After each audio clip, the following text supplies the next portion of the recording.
Hey, what's up, guys? We are back with Relationships, Romance, and Propaganda podcast. And we have a special guest today, and I'm excited because she is a licensed marriage and family therapist. We're going to talk about why people cheat because she gets that a lot in her office.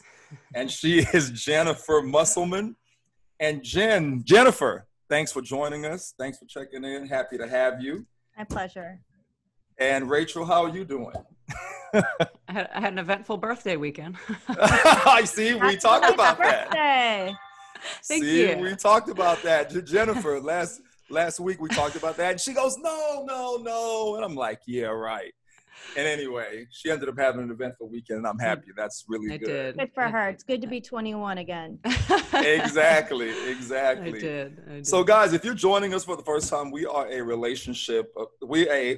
podcast about relationships, romance, and propaganda. We are the sexiest, hottest podcast on the streaming platforms. And don't forget to subscribe on YouTube, ISENT Group Digital. Don't forget to follow us on social media. And everything will be in the description. And like I said, today we're going to talk about why people cheat. And we have Jennifer here to help us out. So let's jump into it, ladies. Okay. Who wants to go first? I'm taking notes. I have my pen. Questions, people. Come at me. You know what? That's actually a good idea. I'll ask, after we talk a little bit, I'll ask some questions I think the audience may want to know.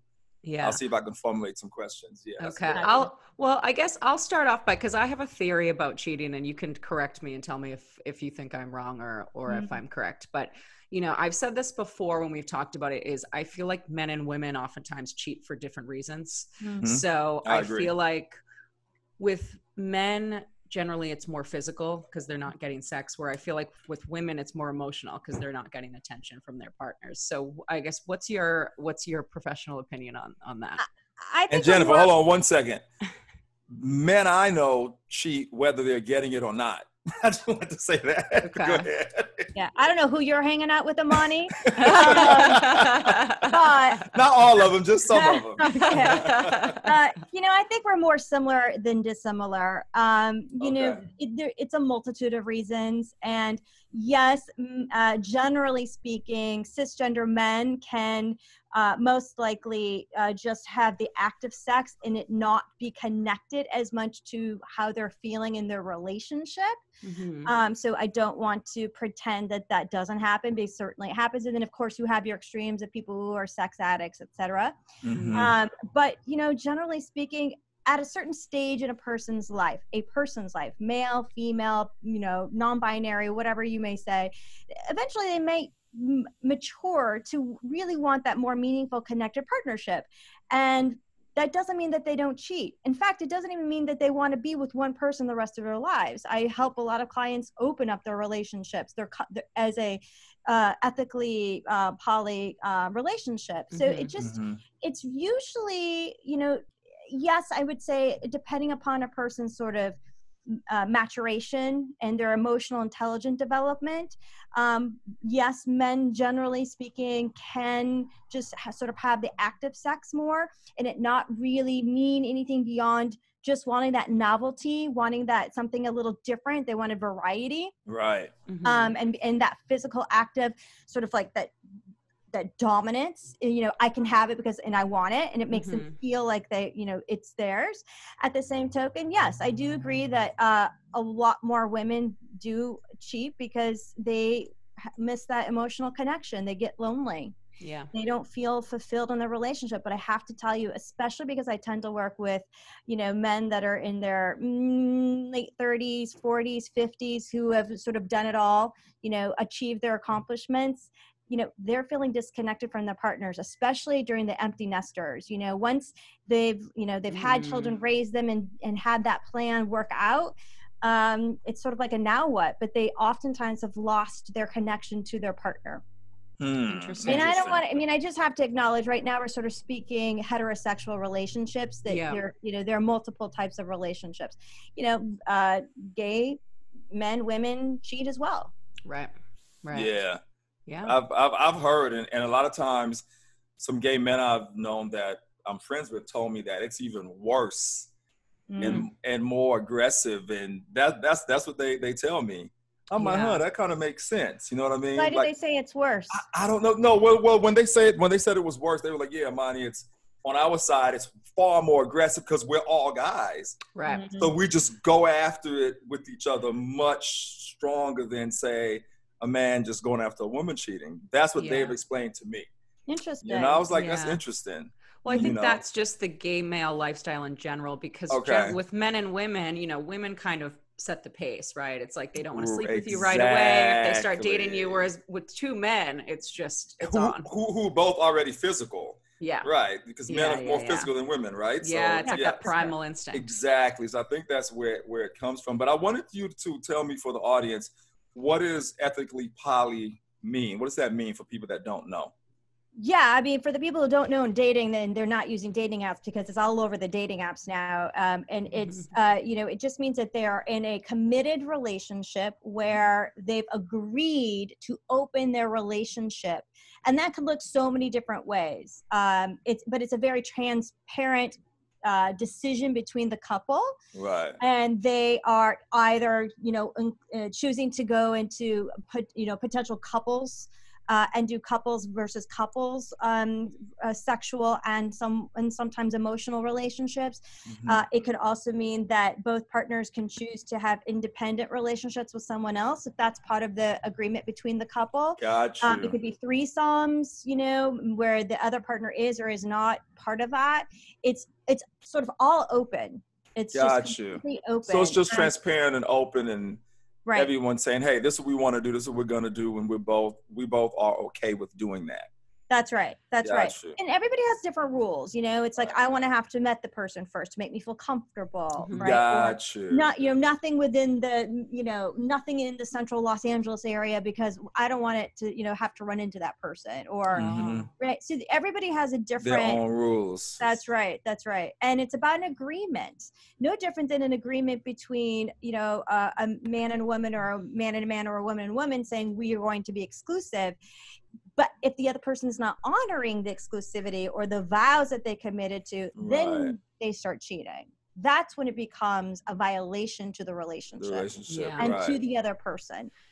Have you had clients that, you know, have struggled with cheating and you've kind of, I don't want to say talked them into going into an open relationship, but kind of guided them in that direction?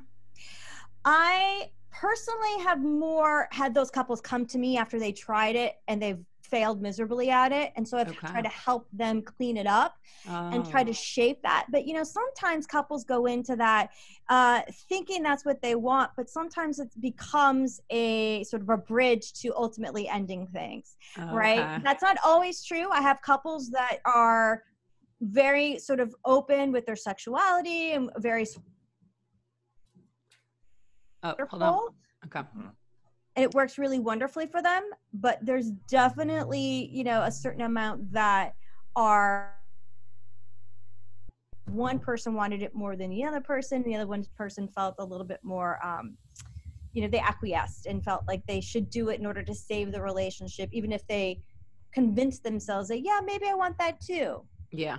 I have actually friends who, like, the husband approached that idea after a few years of marriage, and like she wasn't into it at first, and I mean this was, you know, probably 10 years ago, and now she's like all about it, you know, but I think it took them a while to get there. But you know, some people I think are just not monogamous by nature, and he was one of those people, you know, that just, you know, loves women, and I think he said they wouldn't have lasted unless they were open. Absolutely. And in fact, you know, I would say a lot of sex workers would say that they've saved a lot of marriages. You know, I don't know that I would say it exactly that way, but, you know, a lot of sex workers would say that they've saved marriages because, you know, they're getting that fulfillment someplace else, and yet they're still coming home. And there's no real threat to the relationship because it's not about emotion. It's about a transaction. That's interesting. I remember, real quick, I remember when I married my daughter's mom, that's the first thing she told me. She goes, look, you're a man. I know how men are. She said, you can cheat, but it has to be one time only. Wear a condom. Don't bring nothing home, and don't get emotionally attached. Those were her rules. And how did you feel about that? It could be one time. You know what? It kind of caught me by surprise. And I was like, oh, okay, I got all that. And it actually made me not want to cheat. Right. It's funny. That's exactly where I was headed with that. That's exactly right. I've had many couples where they've just kind of come to this agreement, especially. She'll be back. She's having some internet issues. There you are. Oh yeah. So you froze for a second. You froze for a second. Yeah, it's fine. That's exactly where I was going, Imani. I have had, especially as we get older, where women sort of their hormones change. Mm-hmm. They may not feel like, especially after raising kids, they may not necessarily feel like they really want to have sex as much or as frequently as their partner does. And giving someone that permission ease the relationship up to where you don't feel stifled, you feel more available, even though probably more times than not, the individual will not act on it. It's just knowing that I am not tethered. And it's a psychological thing. Yeah. Absolutely. Yeah, because it made me not want to. I was like, oh, okay. Honesty means the forbidden fruit. So when you don't make it forbidden, it makes it less appealing and less sexy. Right. Mm-hmm. Right. Absolutely. Go ahead, Rachel. You were going to say something before I mentioned that. No, I was just going to say, with both couples that I know who are in open marriages, they actually said that it made their relationship stronger. Because Imani actually has friends who came on the podcast and talked about it. And she said, I feel like it's made our relationship bulletproof because there's nothing we can't talk about, because I think that's the big thing with cheating. It's not the act of it so much as it is the lying, right? It's the betrayal. Yeah. Yeah. That's exactly right. You're exactly right, Rachel. Yeah. It's about the secrecy. It's about how I felt stupid and everybody else knew, it's about, the needing to lead a double life. Even the person who's cheating, it starts, unless they are, a sex addict, even then sex addicts, can have some sort of, they do have shame around it. Right. Yeah. So I would say that it's all of those emotions that really start impacting the relationship negatively. So it's about the commitment that you make to each other to be honest. And it's about knowing how to renegotiate and being able to say, this is how I feel right now. I want to be exclusive with you when I get married, if that's what you choose. Yeah. But I want the right to renegotiate if I start feeling something differently. And that may sometimes mean that the partner doesn't always agree. And then you have to make other decisions about what works for each person. Okay. So talk to me about sex addiction. Like, where does that come from and how do you help people overcome that and really stay faithful in their marriage? It's, to be candid with you, I refer it out. Really? I do. It's an area that I just have chosen that for multiple reasons. It's a really difficult disease that I think that a disorder that I would say I really think it needs a specialist for that. And this just wasn't an area that was appealing to me. So I ripped that out. Oh, so do people actually specialize in sex addiction therapists? Absolutely. Really? Absolutely. Yeah. Mm-hmm. Oh, interesting. You should check out the Center for Healthy Sex in Los Angeles and do an interview with Dr. Alex. Cool. Mm-hmm. So I have a good question. So, for those couples that get into this later in the years, 5, 6, 7, 8, 9, 10 years later, do you think it's just a way of them going, okay, I'm tired of what we're doing sexually. Let's plan to be okay with us doing it elsewhere sexually and bringing it all together. Is it like a free pass, let's say, for both couples? Wait, I want to make sure I understand the question. Could you repeat that? Yeah, because I'm gonna give you an example. Like, for example, the couple that we had on, they only started doing it. What was it, Rachel? 9 years after the relationship was when they decided to go. Because they were together for years before they got married. So I think it was a few years into the marriage, they said. Right. Yeah. So my question is, does it happen more so later in the years? Because at that point, they've gotten tired of each other sexually. And this is a great way to open it up, whereas you don't usually see it early in the marriages or the committed relationships. Mm-hmm. It's usually after. Is there a direct connection You know what I mean? No, I wouldn't say that there's a direct correlation. It's different for everyone. Some people just really want that novelty. I've got couples where, you know, the woman just really started reconnecting after some trauma to her, like her needs and her body. And they were only a couple years into the relationship and got you. Right. So I know it'd be easier to be able to sort of like zero in on it and give it in one category, but it happens over time, sure, later on when people get bored, but that's not the only way. So I don't want to suggest that. What's most important is that you partner, marriage or otherwise, with someone who can have the difficult conversations with you. I think, was it Rachel, you were saying that your friends or Imani's friends, like they could have that conversation. And once you've crossed that bridge, you pretty much can talk about almost everything. Doesn't mean that it's not going to be scary, but it's when you can't or you don't feel safe, psychologically safe, that it's going to completely disrupt your life if you open up and share with your partner, you know, these deeper sort of like what we call the shadow self. Oh, hold on, Jen, you froze.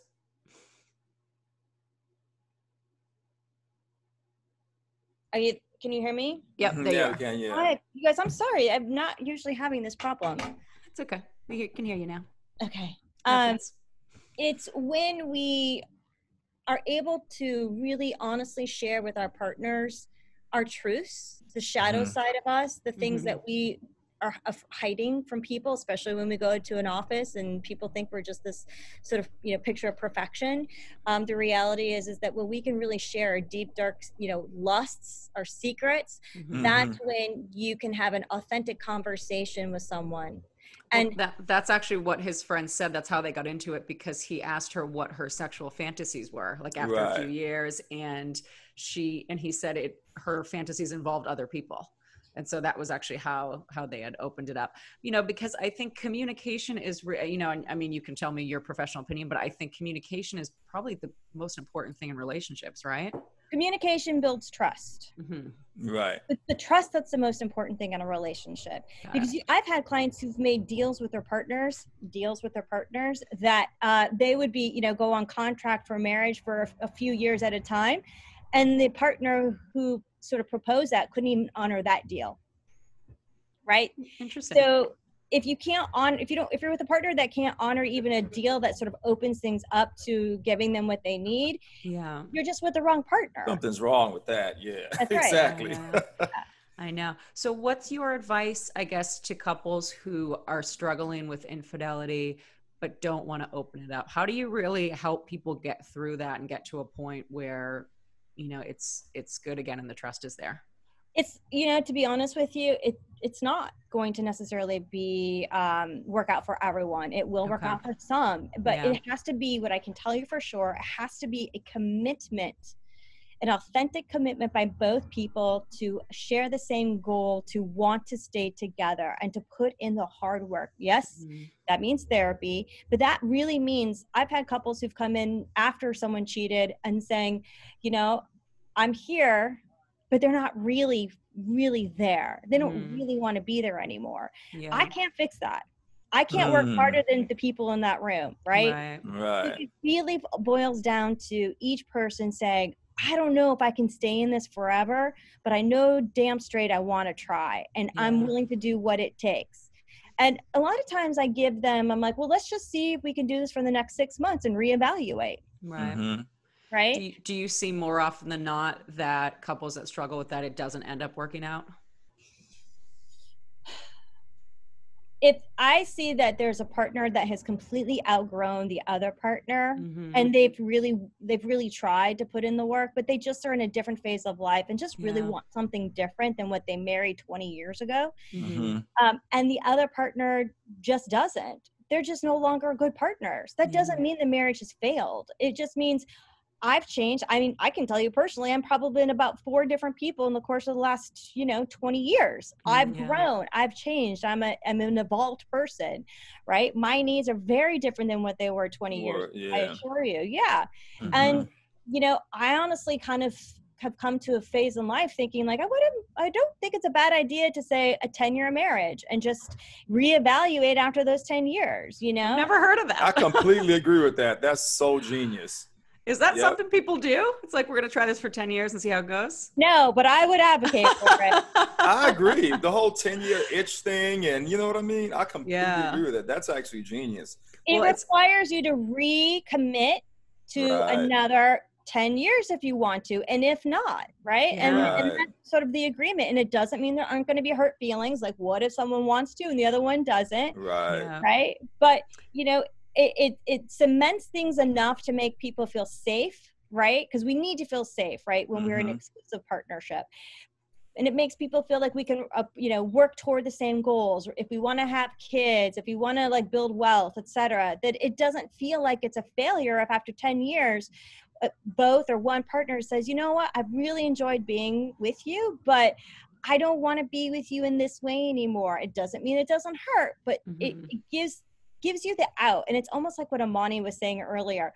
It probably frees the other person up to feel like, hey, I can go at any time I want to. Why do I need to cheat? Yeah.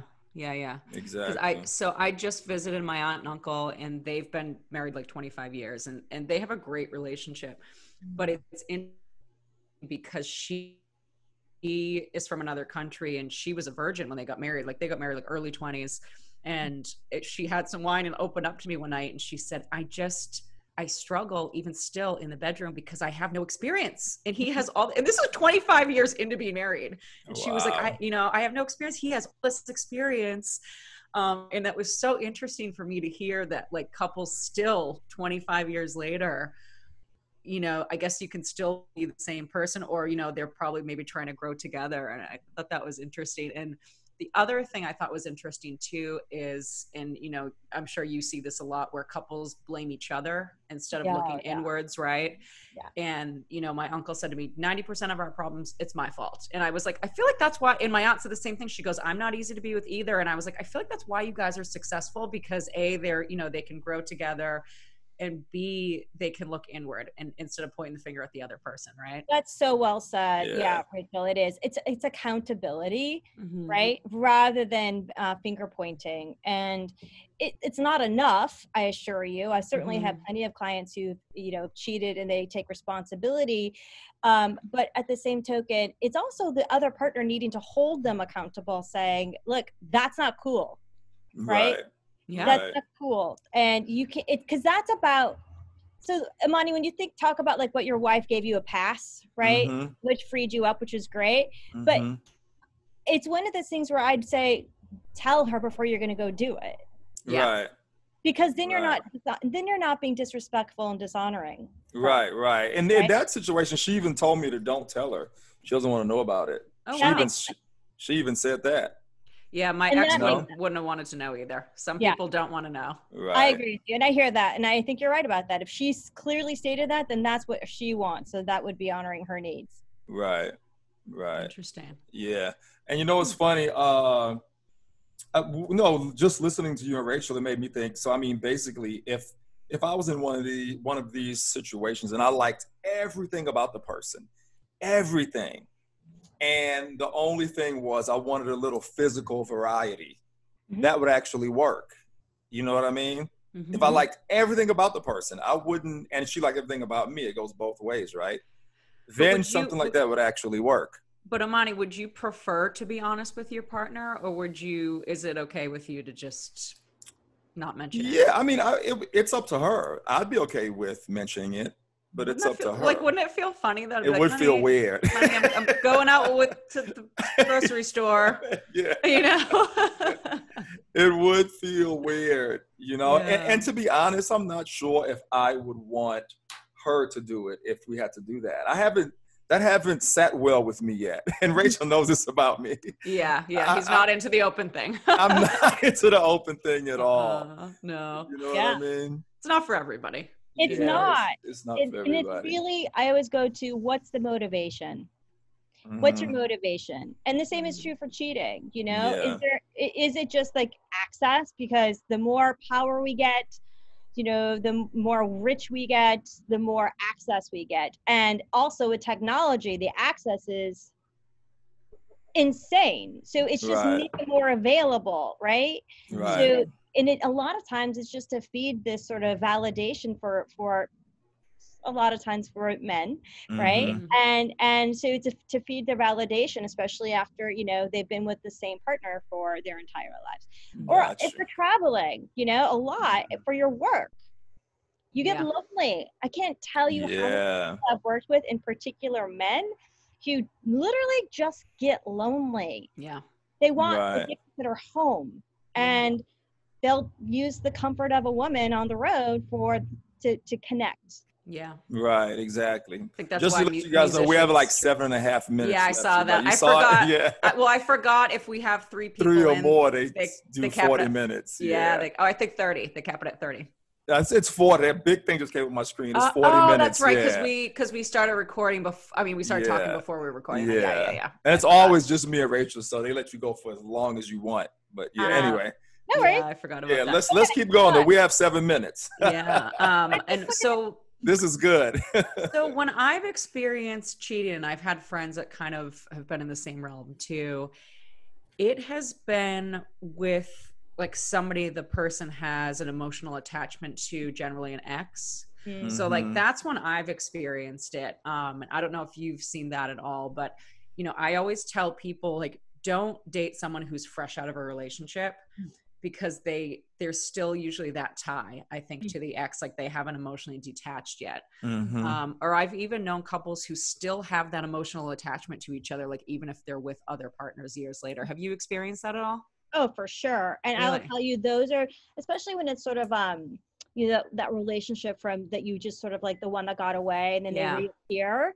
That is the most probably devastating to the partner who's being cheated on, because it has so much more meaning, right? And that and then, you know, is it a one night affair to kind of like put closure, or is this a year or 2 year thing where you're, you know, telling the other partner that he or she is crazy for thinking that they might be cheating? Like, it's all of those bad behaviors that really make the relationship and the cheating the most painful. Yeah. Have you had clients deal with like emotional type affairs where they haven't cheated sexually? Oh, absolutely. And, you know, I will just say that I don't encourage people to cheat. You know, I think the truth is just being more transparent about how you're feeling and working through that together. Yeah. It's scary as it may be, is the best solution. But I also say your telephone is the #1 way people get caught cheating.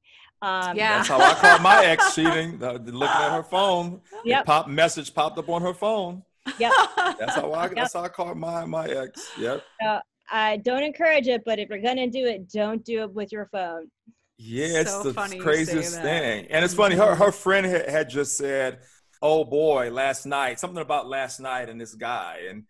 And she was in the shower. This was my ex-wife years ago, and it popped up on her phone, and I happened to be walking by and saw it. That's so funny. I cheated once. Got a divorce. Yep. Yeah, I got caught a different way, but I was talking to a friend of mine on the phone, and but it was like a revenge cheat, because he had kind of cheated on me first, so I did it to like get back at him, and then of course I get caught, you know, and I think that can probably happen too, where you have resentment and you just cheat to like get back at the other person. Right. I'm guessing you've probably seen that too. Yeah.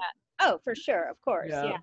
You know, there's one thing I really want to point out here, which is even the healthiest relationships, a partner can cheat, and you can have a very close relationship. Either you've lost connection over the years and didn't realize it, or, you know, you stop sort of like connecting on the truths. But the other part is that even on a healthy relationship, if one partner starts sort of losing a sense of themselves that they miss, like that sort of play part of them, and because life became about responsibility and, you know, working and raising the kids, they can cheat just because they've just sort of lost that sense of self, and they're out seeking for that, and they're attracted to that. And it's not their intention, but when they're met with it and the opportunity collides, that's when even the healthiest relationships can fall to cheating. Interesting. Wow. I have one last thing I wanted to ask you before we go. I have seen this a couple of times. This happened to my sister, and it happened recently to a girl that I know, which is funny. You talked about the phone because that was how she found out. But I have seen a pattern where when a woman has a new baby, the man cheats because he's not getting that attention. Yeah. Yeah. Oh, yeah, for sure. And so it's new or a couple years in after the toddler. And a lot of times, generally speaking, women, right, lose their sense of self and make mommyhood their primary responsibility. And to your point, Rachel, that's exactly right. A lot of men, well, several men, I would say that I've seen and worked with have experience that loneliness, and that they really need to put the relationship first. Okay. And with the exception, of course, making sure that the baby is fed and the physiological needs are being met. But it is a prime time for a person, a man, to cheat on his partner. And I imagine the woman's probably not feeling very sexy either. Totally. You know, yeah. Right, that usually happens. I want to ask Jennifer a question before she goes, and I know the audience probably wants to know this. People that watch on YouTube, how do you handle all of this stuff? Are you hetero? Are you poly? How do you deal with it? Life? Yeah. I identify as a heterosexual. Okay. That's how I handle it. But I handle it in my office with no judgment and curiosity. Right. Got you. And through my training, and then through working with my clients, what I know is they appreciate that I'm just there to support them in whatever choices they make, as long as it's healthy, right? As long as it's like a decision that's everyone's agreeing to and that it's not going to harm anyone. Right. So I definitely identify heterosexual for sure. Right, because you know so much about it. So I know the audience is like, I wonder what she does. So I want to ask that question. Okay. Yeah. That was the last one for me. We have like a minute and a half to go. Great. But I want to make sure I leave your office information in our description in case anyone wants to reach out to you. So make sure Rachel gets that to me, and I'll put that in there. If anyone in Southern Cali, we have listeners all over, but for those in Southern Cali, if you'd like to connect with Jennifer, we'll definitely leave her info in the description below. I'm also in San Francisco. So I have office in San Francisco and in Los Angeles. Okay, beautiful. Yeah, we'll get all that and put it in the description. That's right. Yeah, I'll text you after this. I'll get your info. I'll get your referrals info, and we'll all that stuff. Yeah. So guys, this Relationships, Romance, and Propaganda podcast, and today we talked about why people cheat. We had Jennifer Musselman as a guest. She was amazing. She's a licensed marriage and family therapist. Her info will be in the description. Don't forget to subscribe on YouTube, ISTT Group Digital, and we'll see you guys next Wednesday. How about that?